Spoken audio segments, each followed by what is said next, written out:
My best friend married my fiancée. Have you ever trusted someone with your whole heart, only to discover they were destroying your life behind your back? I never imagined that my best friend, and the woman I was about to marry, would become the biggest betrayal of my life. And when I finally learned the truth, it was already too late. My name is Daniel. For almost 15 years, I had one person I trusted more than anyone. His name was Ryan. We grew up together, same school, same neighborhood, same dreams. People always called us brothers.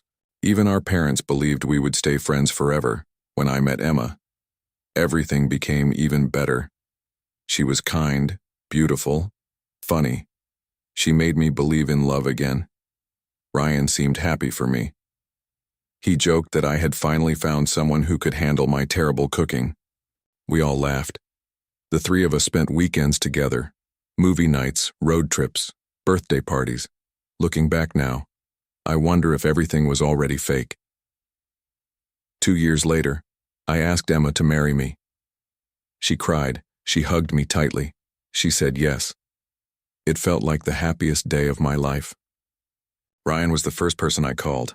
He sounded excited. He even helped me choose the wedding venue. He stood beside me during every wedding meeting.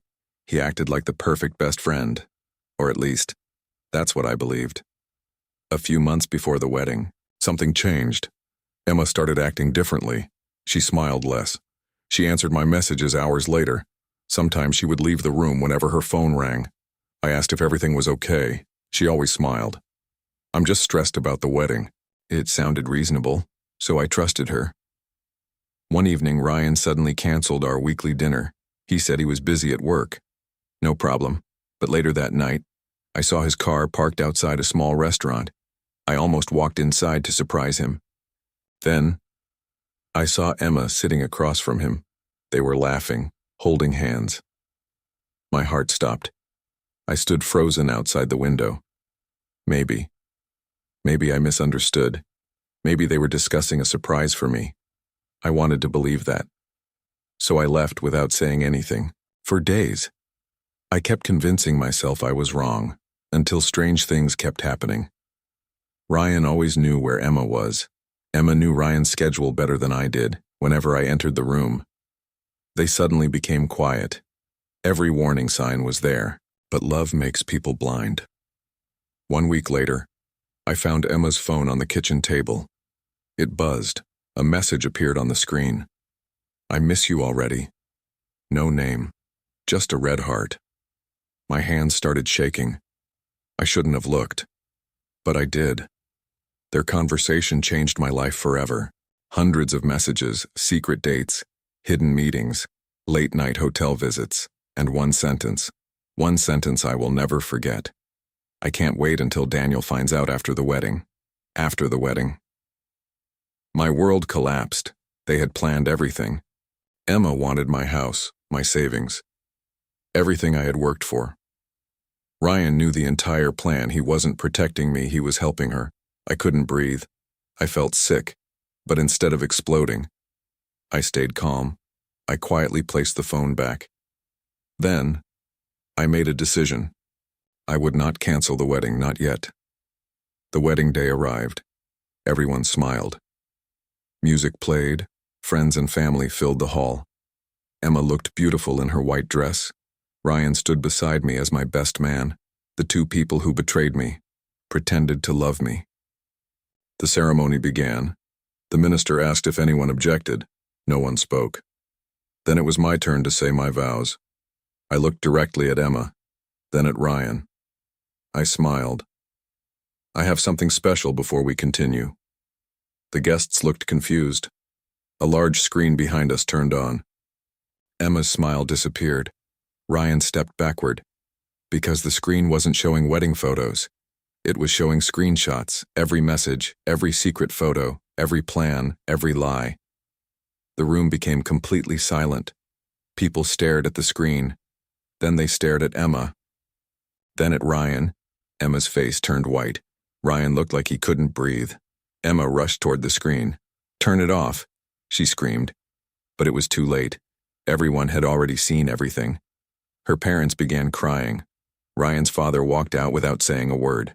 Guests whispered everywhere. Some people even left. Emma tried grabbing my arm. It isn't what it looks like. I gently moved away. No, I answered.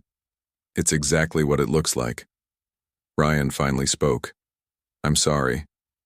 Those 2 words meant nothing anymore. Years of friendship. Destroyed. In seconds. I removed my wedding ring, placed it on the table. Then I walked out of the hall. Alone. People later told me it became one of the most uncomfortable weddings they had ever attended. The wedding never happened. Emma disappeared from social media. Ryan moved to another city. Neither of them ever contacted me again. Months passed. Healing wasn't easy. Some mornings, I couldn't even get out of bed. I questioned myself. Was I not enough? Did I miss something? Could I have prevented it? Those thoughts haunted me every day. Then one afternoon, an older man sat beside me in a park. He didn't know my story, but he said something I'll never forget. Sometimes losing people is actually life protecting you. Those words stayed with me. Slowly, I started living again. I traveled. I focused on my career. I spent more time with my family. I smiled again, almost 2 years later. Life surprised me. I met a woman named Sarah. She wasn't trying to impress anyone. She was honest, simple, kind. She knew about my past. She never judged me. She simply listened. That meant everything. Trust returned, little by little. One evening, while having dinner, Sarah looked at me and smiled. You know, if they hadn't betrayed you, we would never have met. She was right. Sometimes, the worst day of your life leads you to the best chapter of your future. Last month, I heard something unexpected. Emma and Ryan had actually married each other shortly after our canceled wedding. But their marriage lasted less than a year. Friends said they constantly accused each other of cheating. Neither of them trusted the other. Maybe that's what happens when a relationship begins with lies. As for me, I finally understood something important. Revenge isn't always about making someone suffer. Sometimes, the greatest revenge is living a peaceful life without them, because people who betray your trust eventually lose something much bigger. They lose themselves. And if you're watching this today, remember one thing. Not everyone who smiles beside you is standing with you. Some people are only waiting for the right moment to stand in your place. Trust carefully, love honestly, and never ignore the warning signs. Because sometimes, the people closest to you can become complete strangers, but one betrayal can also become the beginning of your happiest life.